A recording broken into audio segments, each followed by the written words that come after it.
Well, hello, and welcome to the Good Ideas for Small Business Managers podcast. I'm your host. My name's Jason Claus.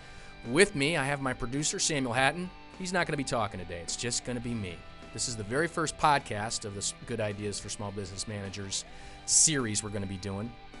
And I thought probably the best way to start off would be to talk a little bit about what I hope to accomplish with this thing. I want to start with just a quick sort of background of who I am. I've been a small business manager for probably about 7 years. I think that a small business manager is a bit different than maybe mainstream or large company managers in that I'm also gold as an individual contributor. So my bosses are looking at me to do what I need to do, and they're also looking at me to get performance out of a small team of people. And oftentimes, those two goals are in conflict. And so I've often found it difficult to find good resources that are helpful to someone like me. I mean, there's really good advice out there, but it's not necessarily specific for me and the dual role that I have. The other thing that I've always found challenging too is that if I'm going to put some time into finding good resources, I need to find those good resources for my team because that's actually the most important thing.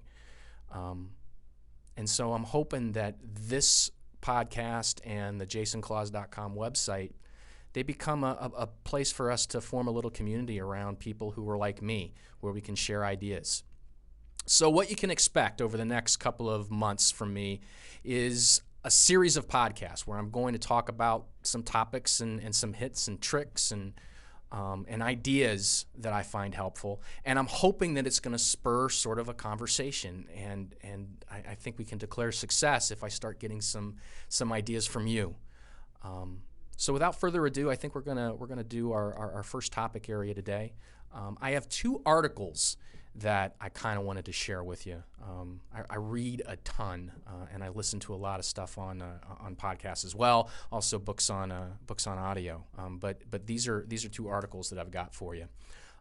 The first one is entitled "How to Disagree with Your Boss," and it was published on the Harvard Business Review and written by a fellow named Joseph Grenny. And Joseph, if I'm mispronouncing your name, I'm really sorry. Please correct me and please forgive me. The other one I'm going to be talking about, it's 8 Simple Ways to Build Trust with Your Employees, and it was published on Inc.com and written by Drew Hendricks. Drew, I don't think I'm mispronouncing your name at all, so no reason for me to apologize. The reason I picked these two, it's about trust, really. It's about having candid conversations with folks and inspiring that in the people that work for you, and then also managing up and making sure that you have that type of relationship with the person that you're working for. So the first article, How to Disagree with Your Boss. First off, it was on the Harvard Business Review. That must mean it's good, right? But I think the overall theme is that a lot of times our superiors and we as the superior can easily mistake dissent for disrespect. I know that personally I've struggled with this as well. And the author goes through and he has a really great story that he tells kind of in a business fable sort of format. And I found it a little bit funny, so I think it's worth a read. But the article then kind of, it gets into a couple of tactics that you can apply as an employee to try to create an environment where you can be more candid with your employer up front and disagree up front. And that's the first bullet point, right? That you contract for candor up front with your employer. It's a conversation that the author says you should have before there's a reason to disagree. His second tactic, discuss intent before content. And this one's really good, right? What you're trying to accomplish before you deliver something that might not be as great as your superior is expecting. Show respect before dissent. Respect's a huge thing. As managers, we need it, and as subordinates, we need to give it. Also, we need to give it to the people that work with us. Ask for and earn permission to disagree. I didn't really get a lot out of this one. I left it in there, but I don't know. You can read the article for yourself. The one that I really did like was the contrast. Don't mean and do mean as a tactic for trying to make sure that you're getting your point across to your employer. Which kind of brings me to my takeaways, right? There were two here that really jumped out at me. The first one is candor. Contract for candor with your boss, but also with the people that are on your team. And I like that word because I think a lot of times we misinterpret candor to mean that we can be brutally honest. And I wanted to talk about that a little bit because this is something that I find really important in my interactions with the guys that I work with. Candor is taking a respectful position with the person.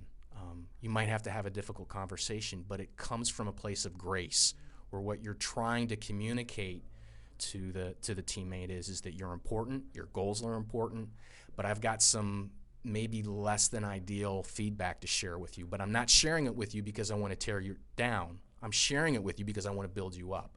And I want to contrast that with brutal honesty, because brutal honesty is very selfish. It's, I have a point of view, and I don't really care how it's received. I'm just going to share it. And I know that was something that, particularly as a young manager, I really struggled with. I thought that brutal honesty was the most authentic me, and that's not true. The most authentic me is the one that takes other person's feelings into account. And then the other takeaway that I had for the article was the contrast, and this is where the author talked about using what I don't mean and what I do mean. And this is just a really great concept, I think, and it can be used in a lot of different ways. But most importantly, right, we are constantly encoding and decoding messages as we communicate, and we just kind of naturally assume that the way that we've encoded the message is the way that the person that we're talking to is going to decode and receive it, and that's just not true. And I love this idea of being able to say to my boss, listen, I'm not saying that everything about this idea is terrible. What I'm saying is, and being able to move through that way. And I know I'm being a little bit facetious in the way that you position that, but don't mean and do mean. That just seems to be a really great way to try to position yourself when you're in conflict with someone, particularly someone that you report to. Anyway, so moving along, the next article that I wanted to talk about, this was, like I said, it was published on Inc.com and written by Drew Hendricks, and it's 8 simple ways to build trust with your employees. So the first one I kind of saw as, a way to try to create an environment to share truth with your employer, to build trust with your employer, and this is a way to manage down and to inspire trust with the people that work with you. And first and foremost, I think that what's not in here is that you just have to care, right? I guess maybe it is in there because the first bullet point is don't underestimate the powers of observation. I think the folks that are on our teams and that work for us, I think they're far more observant than they let on, and I think that's the author's point, and that we should be aware of that as managers. Be consistent. I think that one kind of goes without saying, but I'm going to talk about it in a little bit later. Keep your promises. Don't throw around blame. I think that's a huge one, and it's easy for us to do that. Own up to your mistakes, which I'm a big NCIS fan. I know one of Gibbs' rules is to never admit that you're sorry, never say that you're sorry. I think he's probably dead wrong there. All respect to Gibbs. Spend time with your employees one-on-one. Be an example, and use employee feedback to make positive changes. So the key takeaways I got out of the article, and again, I would encourage you that if this has piqued your curiosity at all, that you go on Inc. and give the article a read. It's real quick. But the ones that jumped out at me, consistency. I think that's one of the very best ways to inspire trust, and doing that with your meeting rhythm, doing that with the goals that you set and the expectations that you set and the conversations that you have with the people that work on your team. Being predictable is a great way, I think, to engender trust with the folks on your team, and it's something that I really work on. Owning up to your mistakes. I really think this one's kind of counterintuitive. No one wants to be known as the guy that screws stuff up, but we all screw stuff up. We all make mistakes. And kind of going back to that very first bullet point, our team's really observant. And I think they really appreciate it when we as the leaders own the mistakes that we make, particularly when we're owning that and shielding the team, because they, not necessarily because they did anything wrong, they just executed on your strategy and did a very good job. It just happened to be the wrong strategy. But I think they appreciate that, and I think they rally behind that and see that you're really there to invest in them and look out for them and do your job as their leader and the steward of their career. Spending time with the employees one-on-one. This kind of goes back to being consistent, right? I don't know how many managers make the time out there to really carve out the one-on-one time month in and month out with their employees. I think one of the things that often comes up is, well, what are we going to talk about? I know personally there's always plenty to talk about, and they're eager to talk with me. And the more consistent, going back up to that top bullet point, the more consistent I am with those one-on-ones, the better the conversations are. And then finally, using feedback to make positive changes. This is a hard one, right? Because you're inviting the guys that are working for you to critique you and share critical feedback with you.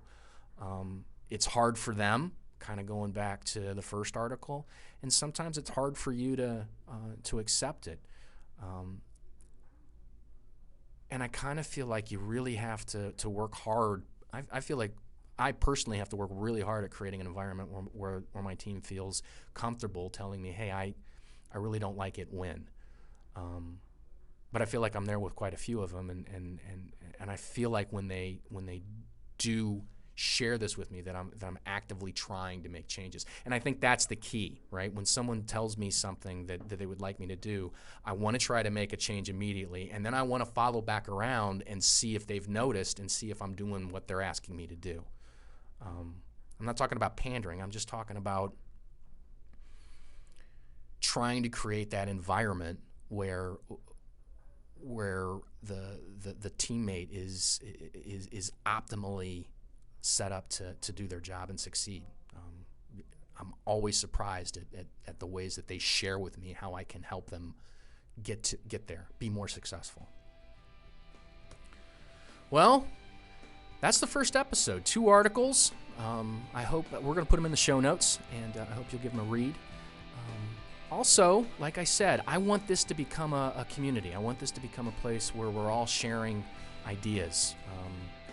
And I want this audio cast to get better and better over time, and the community to get better and better over time.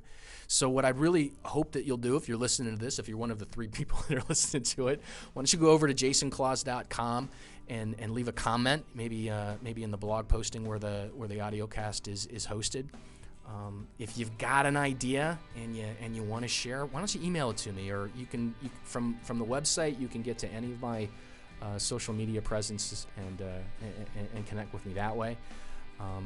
And then also, I know this is early, but the podcast Answer Man said, ask for reviews on iTunes. So if one of those 3 people, Mom, could you go to iTunes and give me a review? And then in the future, I'm rereading a book called The Power of Habit by Charles Duhigg, and it was awesome the first time, but it's really good the second time through. So I'm expecting that maybe this next episode, or maybe the episode after, to be talking a little bit about habits and routines and how people are using them to just really really outperform. So thank you for listening to this whole thing, and I will look forward to seeing you later on down the road. This is Jason Claus signing off. Thanks again, Sam Hatton, for producing.